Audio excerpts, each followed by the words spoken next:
تہجد کی نماز میں بہت طاقت ہے۔ آپ سوچ رہے ہوں گے کہ جب میں فرض نماز نہیں پڑھتا تو یہ نفلی نماز پڑھ کر کیا ہو جائے گا؟ بہت کچھ ہوگا۔ آپ مہینے میں ایک دفعہ بس تہجد پڑھنے کی کوشش تو کریں، پھر دیکھیں آپ کی زندگی میں کتنے مختصر وقت میں کتنا بڑا بدلاؤ آ جائے گا۔ جب آپ رات کی تاریکی میں اٹھ کر اپنے اللہ سے ملاقات کریں گے اور اس کی موجودگی کو محسوس کریں گے تو کیسے نہیں آپ کا فرض نماز پڑھنے کو دل چاہے گا۔ بس ساری بات ایک دفعہ سجدے میں ملنے والے سکون کو محسوس کرنے کی ہے، پھر بس زندگی میں کبھی بھی آپ نماز نہیں چھوڑ سکیں گے۔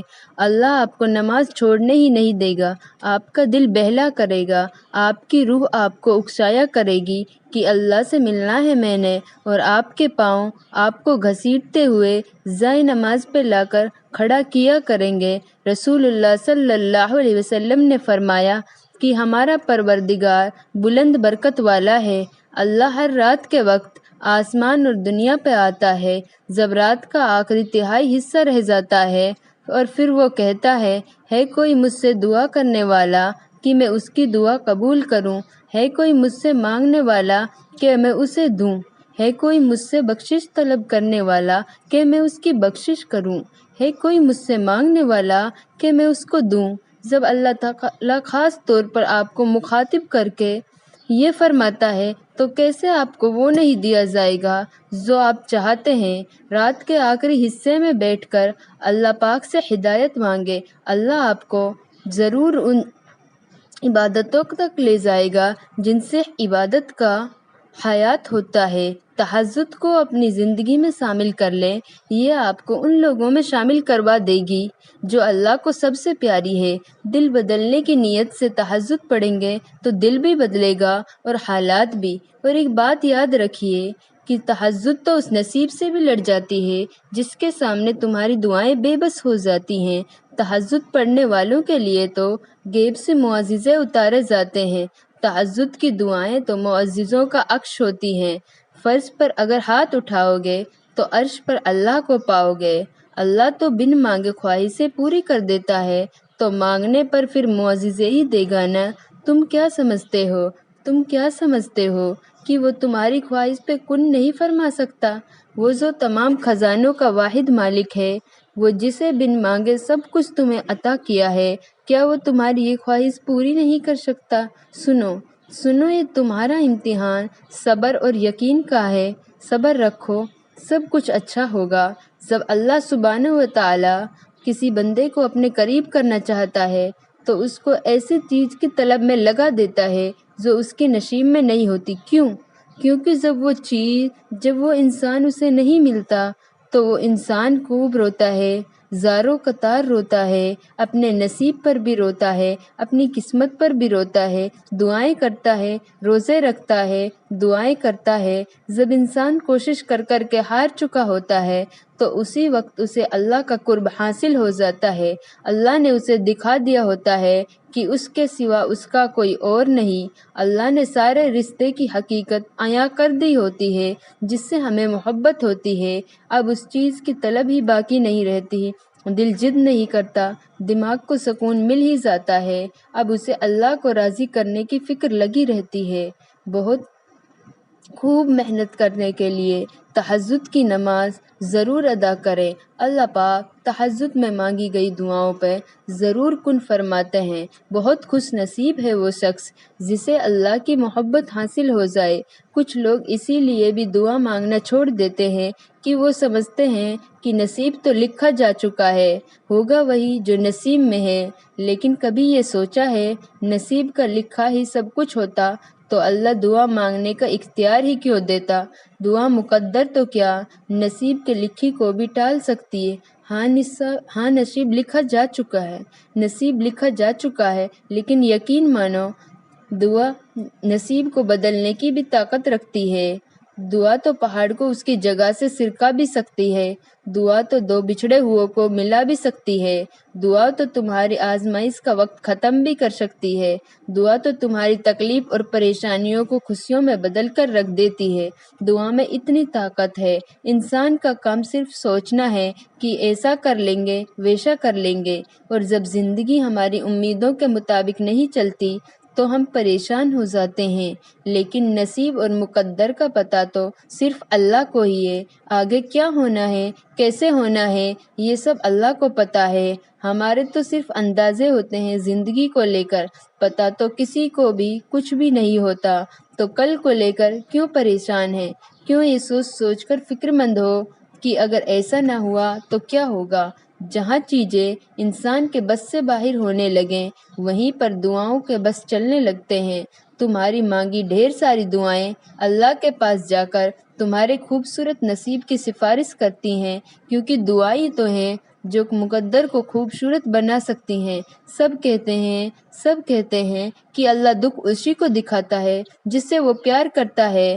ایسا ہے تو مجھے یہ دکھ منظور ہے، جیسا تو چاہتا ہے میرے رب، جیسا تو چاہتا ہے میرے اللہ، اسی میں راضی ہوں، جیسے تو نے میرے لیے سوچا ہے میں اسی میں بہت خوش ہوں۔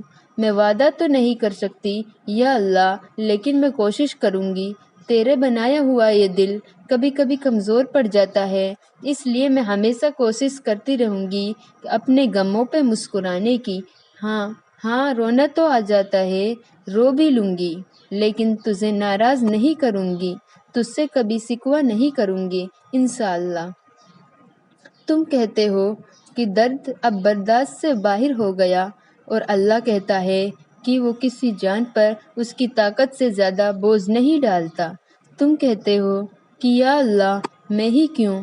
وہ کہتا ہے کیونکہ میں تم سے محبت کرتا ہوں، اور اللہ جن سے محبت کرتا ہے ان کو ہی آزمائش میں ڈالتا ہے۔ جب اللہ انتظار کے ذریعے تمہیں آزماتا ہے تو شیطان دعا پوری نہ ہونے کے وسوسے تمہارے دل میں ڈالتا ہے، باتوں کو بلانے کی عادت ڈالی جاتی ہے۔ ہر بات کو یاد رکھنا اپنے دماغ کو سکون خراب کرنا ہے اور اسے کباڑ خانہ بنانا ہوتا ہے، اور انسان چلتی پھرتی لاش بن جاتا ہے۔ زندگی کے کچھ مقام پر لاپرواہ رہنا سیکھے، کیونکہ جس طرح ہر بات کہنے والے نہیں ہوتے، اسی طرح ہر بات سننے والی نہیں ہوتی۔ جب تم یہ سوچتے ہو نا کہ شاید تمہارا رب تم سے ناراض ہو گیا ہے، وہ تب تمہارے سب سے زیادہ قریب ہوتا جاتا ہے۔ وہ اپنی ناراضگی کا خیال لات سے ڈالتا ہے اپنے بندے کے دل میں، تاکہ اس کا بندہ بھاگ کر اپنے رب کی بارگاہ میں حاضر ہو جائے اور اس سے اپنی ساری باتیں بیاں کر دے۔ وہ تمہیں تم سے زیادہ چاہتا ہے، اس کی محبت سے مایوس نہ ہوا کرو۔ اللہ کبھی بھی تمہیں بلا وجہ غم میں مبتلا نہیں کرتا، اور نہ ہی وہ تمہیں بنا مقصد کے یہاں تک لایا ہے۔ وہ اگر ان بے شمار لوگوں میں سے تمہیں دعا کی توفیق دے رہا ہے تو جان لو کہ وہ چاہتا ہے کہ تم اسے مناؤ، کہ وہ تم سے راضی ہو جائے۔ وہ تمہاری روتی ہوئی آنکھوں کو یوں ٹھنڈا کر دے گا جیسے اس نے یعقوب کی آنکھوں کو ٹھنڈا کر دیا تھا۔ وہ تم تک ہر کھوئی ہوئی یوں واپس لے آئے گا جیسے وہ اندھے کنویں سے یوسف علیہ السلام کو نکال کر یعقوب تک لے آیا تھا۔ کیا ہو سکتا ہے کیا نہیں، یہ سوچنا تمہارا کام نہیں، تمہارا کام بس دعا کرنا ہے۔ پھر دیکھو وہ ایسے معجزے لائے گا کہ تمہارے رونگٹے کھڑے ہو جائیں گے۔ تم بس وہ کرو جو تمہارا کام ہے، اللہ بھی تو وہی کر رہا ہے جو اس کا کام ہے۔ کبھی کبھی صبر کی رسی تھامی رکھنے سے ہاتھ چھلنی ہو جاتے ہیں۔ ایک وقت آتا ہے جب ہاتھوں سے خون بہنے لگتا ہے، تکلیف حد سے زیادہ بڑھ جاتی ہے، انسان کے صبر کا پیمانہ لبریز ہونے لگتا ہے، انسان تھک جاتا ہے صبر کرتے کرتے۔ ہوتا ہے ایسا جب ارد گرد گہرا اندھیرا دکھائی دیتا ہے، کچھ سمجھ نہیں آتا کہ اب کہاں جائیں، اب کیا کریں۔ جو تکلیف اس مقام پر پہنچ جائے تو اتنا سمجھا لینا خود کو کہ اب مدد بہت قریب ہے، اب بہت جلد حالات بدلنے والے ہیں، حوصلہ رکھنا، امید مت چھوڑنا، تمہارا یہ صبر کرنا رائے گا نہیں جائے گا، دعائیں قبول ہوں گی تمہاری، بہت جلد قبول ہوں گی تمہاری، بس اس رب سے نا امید نہ ہو۔ تہجد کی سب سے بڑی طاقت یہ ہے کہ تہجد تمہارے دل کو اللہ کی طرف موڑ دیتی ہے، پھر انسان کی طلب نہیں جگاتی، پھر اللہ سے ملاقات کی طلب سونے نہیں دیتی، پھر بس اللہ سے محبت ہو جاتی ہے، بے پناہ محبت۔ وہ خاموشیاں بھی سن لیتا ہے، لیکن اسے اظہار پسند ہے بندے کا۔ جب بندہ کہتا ہے اے میرے رب، تو متوجہ ہو جاتا ہے۔ جب بندہ کہتا ہے تو بہت بڑا رحیم ہے، تو اس کی رحمت جوش میں آ جاتی ہے۔ جب بندہ کہتا ہے اللہ مجھے معاف کر دے، تو وہ معاف کر دیتا ہے، اور جب بندہ گڑ گڑا کر کچھ مانگتا ہے تو وہ قبول کر لیتا ہے۔ وہ ماضی نہیں نیتیں دیکھتا ہے، اور جو پاک دل لے کر اس کے روبرو جاتے ہیں نا، وہ ان کی مدد کے لیے پوری کائنات کو وسیلہ بنا دیتا ہے۔ پھر مایوس مت ہو، دل سے نکلی ہوئی ایک دعا ہر گمان کو یقین میں بدل دیتی ہے، اور اللہ تمہیں یہ خواب تب دکھاتا ہے جب وہ ان کی تدبیر پر راضی ہوتا ہے، ورنہ اگر اس نے تمہیں وہ نہ دینا ہوتا جو تم مانگ رہے ہو، تو کیا وہ تمہیں کبھی دعا کی توفیق دیتا؟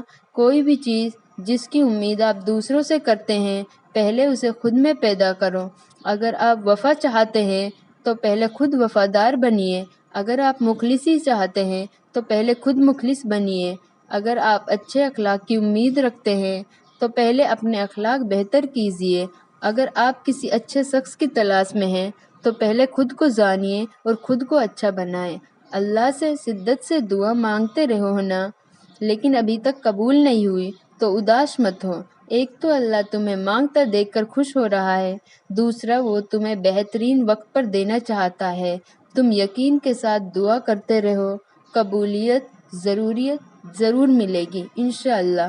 کیا پتہ تم جو مانگ رہے ہو وہ تمہیں عطا کرنا ہی ہو، مگر اس سے پہلے وہ تم سے بہت بڑے بڑے کام لینا چاہتا ہو سکتا ہے وہ تمہیں اپنے قریب کرنا چاہتے ہو، کیونکہ تم اپنی خواہش بابیل ہو تو اس رب کائنات کو بھول نہ جاؤ۔ ہو سکتا ہے وہ تمہیں تمہاری خواہش تب نصیب کرے جب تمہیں اس کی سب سے زیادہ ضرورت ہو سکتا ہے نا وہ تمہیں تمہاری خواہش کے ساتھ ساتھ اور بھی بہت کچھ عطا کرنا چاہتا ہو۔ تو اس آزمائش کی گھڑی میں اس مالک پر بھروسہ رکھو، وہ تمہارے حصے کی خوشیاں تمہیں ضرور نصیب کرے گا انشاءاللہ۔ اللہ پاک ہماری تمام دعاؤں کو قبول فرمائے، اور جو ہم نے مانگا ہے اس کو بھی عطا فرمائے، جو مانگنے سے رہے اس کو بھی عطا فرمائے۔ یا اللہ ہم سب کے گناہوں کو معاف فرما دے۔ اللہم صلی علی سیدنا مولانا محمد وبارک وسلم۔ اللہم صلی علی سیدنا مولانا